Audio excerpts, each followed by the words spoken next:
Another episode of Beer Man's No Bull Beer Reviews. Sorry, just fix that a minute. Today I have a beer from another beer from Central Waters Brewing Company out of Amherst, Wisconsin. Recently I did a review of the Peruvian Morning, which I had before, but I hadn't had it in a really long time, and that was a reminder of how good their stuff is. It just sits on the shelves. So pretty excited for this guy. So this is called Cassian Sunset. And I believe, so it's the same ABV, so I believe it's the same base beer as the Peruvian Morning, which is also barrel aged with coffee. But the difference in this is this also has vanilla beans and cinnamon in it. So they kind of just took the Peruvian Morning and bumped it up to another level. And I think that's also the name Cassian Sunset is kind of a play on the Peruvian Morning name too. So this one doesn't say on the bottle. They might have only started putting ABVs on them last year, but the other one was 11.7, so I'm pretty sure this is the same. Let's crack it open and see what we got.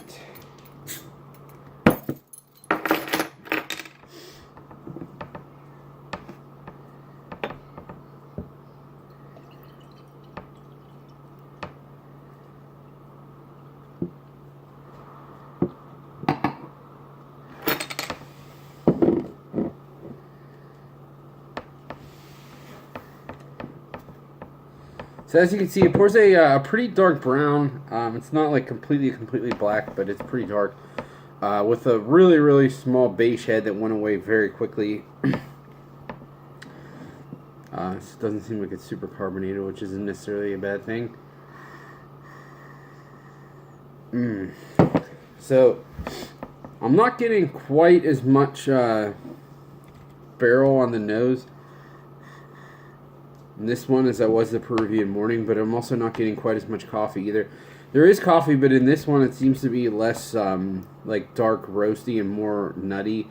It does still have like the dark chocolate character,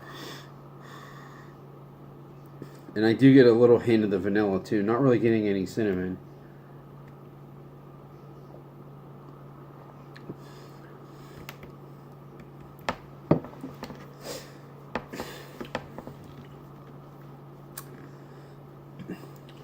All right, so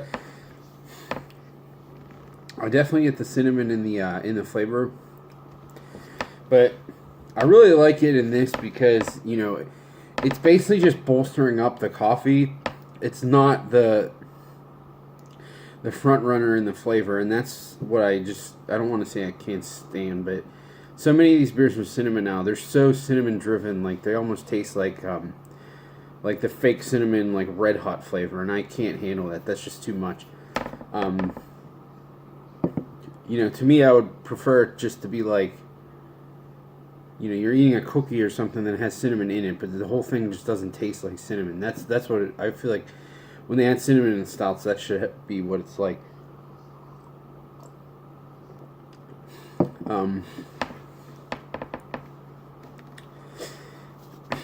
There is an added layer of sweetness to this one that wasn't in the Peruvian Morning, so I'm guessing it's from the vanilla.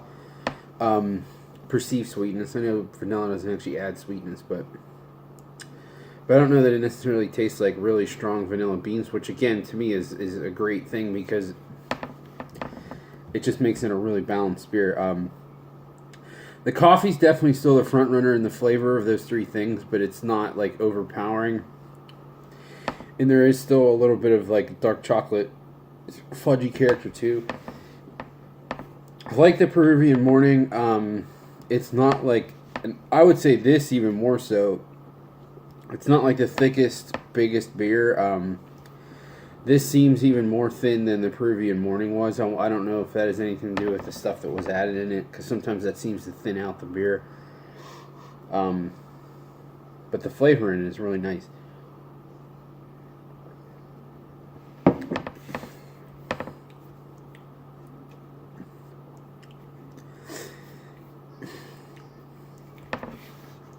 And I will say too that I don't know for sure that this is 11.7, but I'm pretty sure when I looked it up that's what it said. And so this is 2017. The Peruvian Morning I had was 18.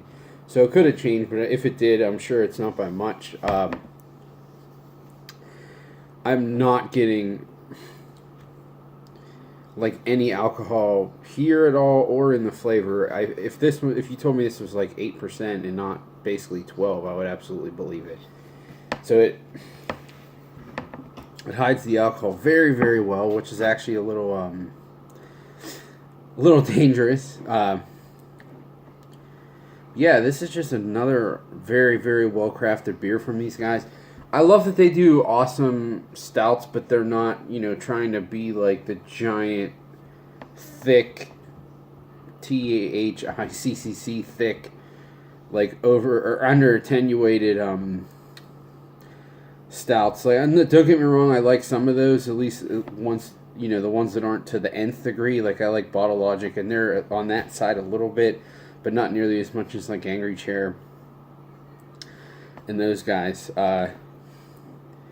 But these guys just keep killing it year after year, and no one, I don't want to say no one cares. I think just the people who live in Wisconsin know it's that good. They just drink it, and no one outside of outside of Wisconsin values it that much because they make a lot of it, and it kind of just sits on the shelf. I don't want to say it's a shame. I'm assuming they're still doing good business because they're in business, but I'm surprised there's not more following behind their stuff.